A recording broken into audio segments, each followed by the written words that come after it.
So యెహోషువకు దేవుడు చెప్పిన వాడని చెప్పిన వాక్యాన్ని ధ్యానించాడు. అప్పుడు ఈ మార్గం వర్ధిల్లుద్ది, చక్కగా ప్రవర్తిస్తాం. ఈరోజు చాలా మంది సరిగా ప్రవర్తన లేదు, సరైన నడవడిక లేదు, బాధ. బాప్తిస్మం పొందుకుంటారు, తర్వాత మరలా తప్పిపోతుంటారు. అరే ఎంతకాలం నీ కాపలా కాయాలి, ఎంతకాలం నీ వెనక తిరగాలి, ఎంతకాలం నేను పట్టుకోవాలి? దేవుడికి నచ్చే ప్రవర్తన ఇది కాదు.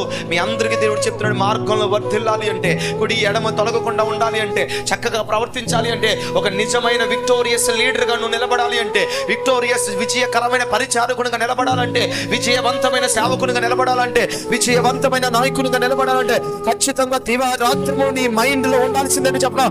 వాక్యము వాక్యము వాక్యము వాక్యం 1కి 100 సార్లు చెప్తాను ఈ మాట.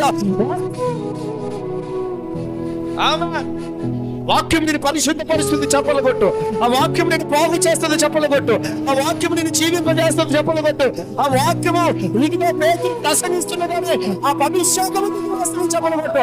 ఆ వాక్యమే ప్రభావం కలిగితే మాంత్రికులు సైతం ఎప్పుడైతే ముందు వాక్యము ప్రభావంతో విడుదలవుతో ఆ వాక్యము స్థిరపరచడానికి దేవుడు కదిలి కార్యాలు చేస్తాడు.